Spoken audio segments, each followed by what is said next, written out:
মুটকিটা নিয়ে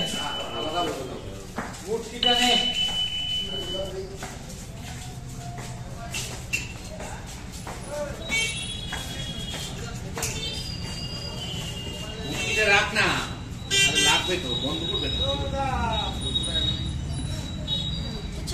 আমি আসি তো ভয় পাবো না।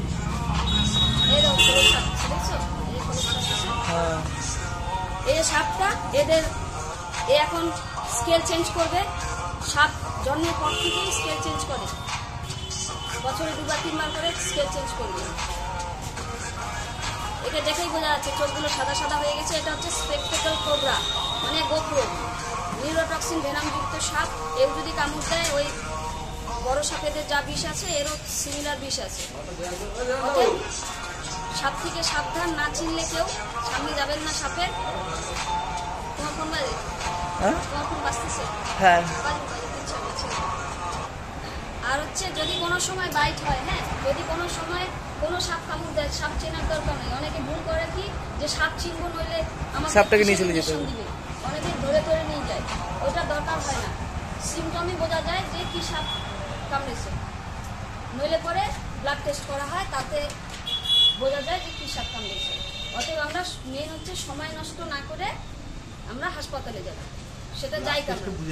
হ্যাঁ, যেই সাপই কামড় দেখ না কেন, বিষ থাকুক না থাকুক, আমরা হাসপাতালে যাব। আর এই সমস্ত জানানোর জন্যই আমরা এই যে লাইফ রিস্ক নিয়ে এই আমরা রেস্কিউগুলো করি, যাতে করে মানুষ আর সাপের মধ্যে সংঘাতটা না হয়। মানুষ, প্রচুর মানুষ এখনো মারা যায়, এখনো ওঝা কবিরাজি করে। ঠিক আছে, তাহলে এটা কার, এটা কার গো? লাটুদার না? ভালো নাম কি বলে? এদিকে আসো। কোথা থেকে এই যে সাপটা দাদা আপনারা কোথায়, কিভাবে, কখন দেখছেন একটু বলেন। ভয়ের কিছু নেই। বাংলাটা বলো না, বাংলাটা বলো। লালটুর গোডাউনে কিছুক্ষণ আগেই বেরিয়ে গেছে এই বাচ্চা সাপ, এটা দেখা গেছে। এখানে গোডাউন থেকে বেরিয়েছে, এটা লালটুর ব্লক গোডাউন আছে। সাপটা কে দেখলো প্রথমে? প্রথমে দেখেছে যে বাংলো বলে আমাদের কাজ করছে, ও দেখে। ঠিক আছে, তারপর আপনারা কি করলেন? সাপটা দেখার পর, তারপরে তো খবরটা হলো, আপনি রেস্কিউ টিম, আমাদের পরিবেশ প্রেমী সংগঠন, সেখানে খবর দেয়া হয়েছে। সেখান থেকে আমাকে পাঠানো হলো, আমি কাছাকাছি ছিলাম লোকেশনের, অতএব আমি এখানে এসে সাপটাকে উদ্ধার করলাম। আর এখন ওর উপযুক্ত পরিবেশে ওকে, সাপটাকে ছেড়ে দেবো। আমরা এমন জায়গায় ছাড়বো যাতে ও সাফিসিয়েন্ট খাবার পায় বা রাস্তায় উঠে না আসে, কোনো দুর্ঘটনা ওর সাথেও না হয়। ওকে আমরা একদম কেয়ারফুলি ওর ন্যাচারাল হ্যাবিটেটে এখন ছেড়ে দেবো ওকে। চলো দাও এবার, কই বোতলটা কোথায়?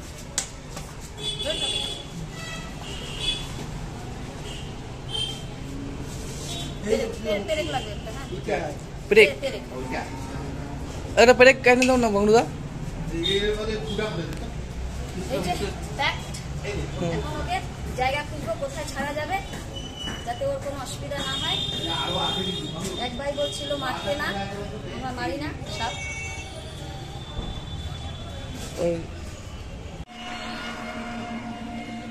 এই যে গোখরো সাপটা যে এখনই রেস্কিউ করলাম, এটাকে এখন রিলিজ দিয়ে দিব। সুন্দর একটা পরিবেশে রিলিজ দিব ওকে। সুস্থ সবল আছে, তাই ওকে এক্ষুনি এই 5-7 মিনিট আগে ধরা হলো, এখনই ওকে ছেড়ে দেওয়া হবে। খুব সুন্দর একটা পরিবেশে এখনই দেখাবো আপনাদেরকে, পরিবেশটা দেখাতে পারবো এখনই। সাপ কি কোনোদিনও ভেবেছিল ও স্কুটি চড়ে বেড়াবে? স্কুটিতে করে বেড়াচ্ছে। এই সেই ছোট্ট কোবরা।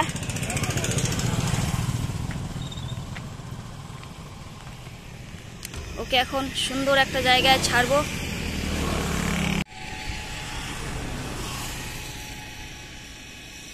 যাও,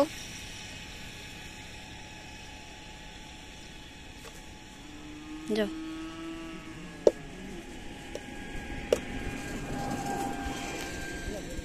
जाओ जाओ, जी लो अपनी जिंदगी।